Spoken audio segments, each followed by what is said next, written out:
Last episode में तियानमिंग ने ice emperor को कैद कर लिया था और उसे बताया था कि उसकी रियल बॉडी अब नहीं रही है। ये सुनकर आइस एम्परर बहुत ज्यादा हैरान हो गई थी और अब तियानमिंग उसे बताता है, मैं इस ह्यूमन की स्पिरिट रिंग बना और इतिहास में मैं फर्स्ट मेंटल स्पिरिट रिंग हूँ। रिंग के बारे में सुनते ही आइस एम्परर चौंक जाती है और कहती है कि ऐसा नहीं हो सकता है। वैसे तो तुमने किसी काम के नहीं हो, लेकिन तब भी तुम काफी लंबे समय तक जिए हो, तो ये कमजोर इंसान तुम्हारी पावर के सामने कैसे टिक पाया? इस पर तियानमिंग अपना माथा पीटते हुए कहता है, इस बारे में तो बात ही मत करो, क्योंकि जब से मैं तुमसे मिला हूँ तब से ही मैं तुम्हें इस बारे में बताने की कोशिश कर रहा हूँ। इसके बाद तियानमिंग पिछले 1 लाख सालों की दुख भरी कहानी को सुनाने लगता है, जो सुनकर आइस एम्परर कहती है कि अपने आप को उदास करना बंद करो।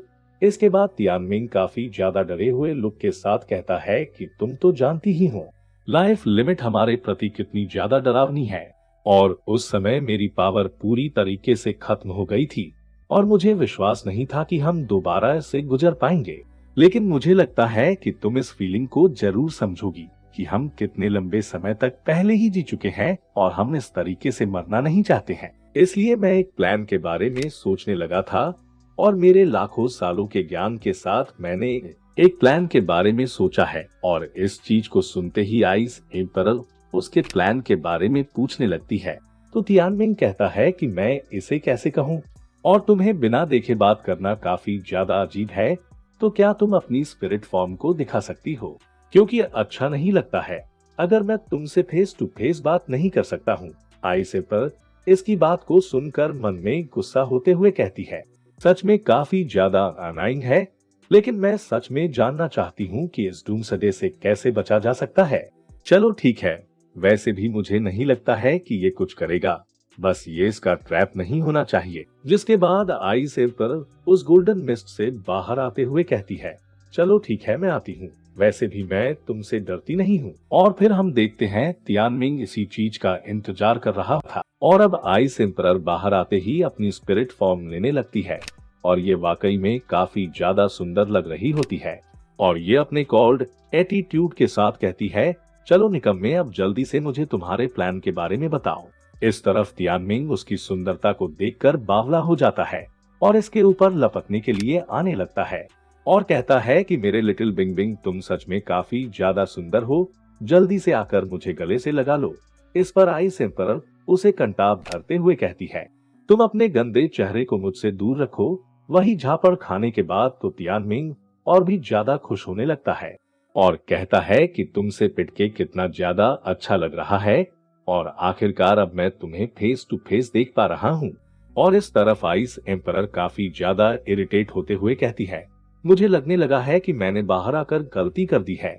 तभी तियानमिंग आइस एम्परर की टेल से चिपकते हुए कहता है, बिंग बिंग, तुम्हारी टेल तो कितनी ज्यादा लग्जरियस है, मैं सच में अपने आप को कंट्रोल नहीं कर पा रहा हूँ। तभी आइस एम्परर कहती है, तियानमिंग बताना है तो जल्दी बताओ, नहीं तो तुम्हें इस चीज के परिणाम भुगतने होंगे। तो तियानमिंग काफी ज्यादा खुश होते हुए कहता है, जब तक कि तुम खुश हो तब तक सब कुछ चलता है और तुम जो चाहे वो मेरे साथ कर सकती हो, मुझे सच में किसी भी चीज से दिक्कत नहीं है। तियानमिंग ऐसा ड्रामा देखकर युहाओ भी हैरान होता है। फिर आइस एम्परर कहती है, ये कितना ज्यादा अनाइंग है, अब मैं इसे और ज्यादा नहीं झेल सकती हूँ, इसलिए अब मैं यहाँ से जा रही हूँ। ये सुनकर तियानमिंग के तगड़े वाले होश उड़ जाते हैं और ये चिल्लाते हुए कहता है, रुको, मैं गलत था, प्लीज रुक जाओ, मैं तुम्हें अभी के अभी सब कुछ बताऊंगा। और इसकी बात को सुनने के लिए आइस एम्परर रुक जाती है तो तियानमिंग काफी सीरियस होते हुए सोच विचार करते हुए कहता है, और अंत में सिर्फ एक ही सॉल्यूशन मुझे मिला और वो ये है कि गॉड को बनाया जाए। और गॉड के बारे में सुनते ही आइस एम्परर चौंक जाती है और कहती है कि क्या तुम ये कह रहे हो कि हम एक इंसान को गॉड बनाएं? तो तियानमिंग कहता है कि बिल्कुल सही, वैसे तो इंसान कमजोर होते हैं, लेकिन ये लोग इतने ज्यादा पोटेंशियल होल्ड करते हैं, इसके बारे में हम कभी सोच भी नहीं सकते हैं। और सबसे इम्पोर्टेंट चीज कि वो उस लेवल तक पहुंच सकते हैं जिस लेवल पर हम पहुंचने की कभी उम्मीद भी नहीं कर सकते हैं। और क्या तुम्हें याद है कि 10,000 साल पहले क्या हुआ था, जिस पर आइस एम्परर कहती है बिल्कुल मुझे याद है, आसमान का कलर बदल गया जब एक गॉड ने जन्म लिया था। और फिर तियानमिंग कहता है कि आइस एम्परर सिर्फ गॉड ही लंबी आयु जी सकता है और स्पिरिट बिस्ट अपने आप को ट्रेन करते हैं जिससे कि वो इंसान बन सके। लेकिन मैं उस गलत मेथड को आजमाना नहीं चाहता हूँ और ना ही मैं इस समय की मिट्टी में मिलना चाहता हूँ। इसलिए मैंने इस प्रॉब्लम का एक सॉल्यूशन निकाला है और वो ये कि एक स्पिरिट बीस्ट गॉड को बनाया जाए और गॉड का एक पार्ट ही उसके साथ लंबा जी सकता है। इसलिए मैंने एक स्पिरिट रिंग बनने का चूज किया, एक इंटेलिजेंट स्पिरिट रिंग। इसलिए मैं अपनी पावर को यूज करके इसकी गॉड बनने में मदद करना चाहता हूँ। और बेशक मैं तुम्हारी नजरों में निकम्मा हूँ, लेकिन मैंने इसे 4 स्पिरिट टेक्निक्स दी। माना कि ये बच्चा छोटा है लेकिन इसका टैलेंट दिखना शुरू हो गया है और सबसे इम्पोर्टेंट चीज इसका डिटर्मिनेशन और बाकियों के प्रति इसकी जेंटल स्पिरिट। और फिर आइस एम्परर पूछती है कि इस पर्सन के सफल होने के चांसेस कितने हैं, जिस पर तियानमिंग कहता है अगर सिर्फ मैं ही इसे सपोर्ट करता हूँ तो 30% से ज्यादा चांसेस नहीं है क्योंकि मैं अटैक में अच्छा नहीं हूँ। लेकिन और इतना कहकर तियानमिंग चुप हो जाता है तो आइस एम्परर बोलती है लेकिन क्या? तो तियानमिंग बोलता है मैं भी जानता हूँ कि तुम भी इसे आजमाना चाहती हो, लेकिन ये मेथड तुम्हें सूट नहीं करेगा क्योंकि तुम्हारी स्पिरिट पावर इतनी स्ट्रोंग नहीं है जितनी की मेरी है। और इस बात को सुनते आइस एम्परर चौंक जाती है और उसके धरते हुए कहती है कैसी बेकार बातें कर रहे हो? तो तियानमिंग बोलता है माय लव, आखिर मैं कैसे तुम्हें मरने दे सकता हूँ? तुम इसे अपने आप से ही नहीं कर सकती हो और सफल होने के मेरे चांसेस 30% से ज्यादा नहीं है।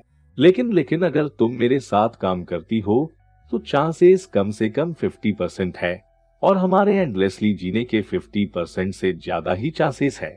और क्या ये कुछ ऐसा नहीं है जिसे हमें आजमाना चाहिए? और इस बात को सुन के आइस एम्परर के होश उड़ जाते हैं और वो मन में कहती है तो ये चीज इस तरीके से है और ये मेरे साथ मिलकर इस इंसान को गॉड बनाना चाहता है। इस तरफ युहाओ मन में कहता है ड्रीम ब्रदर, तुम सच में काफी अमेजिंग हो, लेकिन क्या आइस एम्परर एग्री करेगी? और अब कोई हैरानी नहीं हो रही है कि ये इतनी ठंडी जगह पर ट्रैवल करना चाहता था और यहाँ पर आइस एम्परर से मदद मांगने के लिए आया है। और फिर तियानमिंग आइस एम्परर से कहता है तुम्हें अच्छे से सोचने की जरूरत है और हो सके तो तुम इस मौके को अपने हाथ से मत जाने दो। और यहाँ तक कि अगर तुम सहमत नहीं होती हो तो मेरे पास कोई और रास्ता नहीं रह जाएगा तुम्हें फोर्सफुली मेरे मास्टर की स्पिरिट रिंग बनाने के अलावा। एक तरफ जिंदगी है तो दूसरी तरफ अंत है, इसलिए तुम्हें इस बारे में केयरफुली सोचने की जरूरत है। जो सुनते ही आइस एम्परर कहती है क्या और भी कोई चॉइस है? और इस चीज को सुनते ही तियानमिंग आइस एम्परर पर लपकते हुए कहता है मैंने बिल्कुल यही उम्मीद की थी मेरी जान। मुझे काफी खुशी हुई जो तुमने एक स्मार्ट डिसीजन लिया। अब तियानमिंग की इन हरकतों पर आइस एम्परर को काफी गुस्सा आ जाता है और उसे धोते हुए कहती है तियानमिंग, तुम्हारी हिम्मत कैसे हुई दोबारा ऐसी कोशिश करने की? और यहाँ तक कि अगर मैं मिट भी जाऊं तब भी मैं तुम्हें तबाह कर दूंगी। और पीटने के बाद तियानमिंग बोलता है ठीक है, तो फिर सबसे पहले अपनी स्पिरिट कोर को रिलीज करो। और इसे सुनते ही आइस एम्परर मन में कहती है एक बार जो मैंने अपनी स्पिरिट कोर को रिलीज कर दिया तो बाद में मैं पीछे नहीं हट सकूंगी। और इस तरफ युहाओ मन में कहता है कि आखिर बात यहाँ तक आ ही गई। और अगर आइस एम्परर ने अपनी स्पिरिट कोर को रिलीज किया तो इसका मतलब ये होगा कि वो भी हमारे साथ काम करना चाहती है, लेकिन ये अभी भी अपने फाइनल डिसीजन को बना रही है। और आइस एम्परर को इस तरीके से शांत देखकर तियानमिंग कहता है मुझे हेवन की सौगंध है, अगर मैं आइस एम्परर से झूठ बोलने की हिम्मत करी है और उसकी इंटेलिजेंस के साथ स्पिरिट रिंग बनने मदद नहीं करी तो मेरे टुकड़े हो जाए और मुझे अल्टरनेटिव तक तड़पाया जाए। और इस चीज को सुनते हैं कि आइस एम्परर बोलती है मैं भी उनमें से नहीं हूँ जो होल्ड बैक करेगी और मुझे तुम पर भरोसा है, इसलिए चलो हम साथ में मिलकर गॉड बनाते हैं। आइस एम्परर की इस बात को सुनकर युहाओ भी खुश होता है और तभी आइस एम्परर अपने स्पिरिट कोर को रिलीज कर देती है और कहती है ठीक है, अब चलो मेन प्रॉब्लम पर आते हैं। ये कमजोर इंसान मेरी स्पिरिट पावर के सामने कैसे टिकेगा? और इस तरफ तियानमिंग वापस से लट्टू हो चुका होता है और कहता है कि बिंग बिंग, तुम तो पहले से भी कहीं ज्यादा सुंदर हो गई हो। जो सुन आइस एम्परर इसके धरते हुए गुस्से से कहती है तुम अपने इस ड्रामा को बंद कर दो और पिटते ही तियानमिंग माफी मांगता है और युहाओ को बिंग बिंग से मिलाता है। और फिर बिंग बिंग युहाओ से कहती है, तुमसे मिलकर तो अच्छा लगा, पर क्या तुम मेरी स्पिरिट पावर को झेल पाओगे? क्योंकि तुम्हारी बॉडी बहुत कमजोर है, तुम इस प्रोसेस के दौरान मारे भी जा सकते हो। और इसी के साथ ये एपिसोड यहीं पर खत्म होता है। अगले एपिसोड के लिए 2K लाइक का टारगेट कंप्लीट कर दो।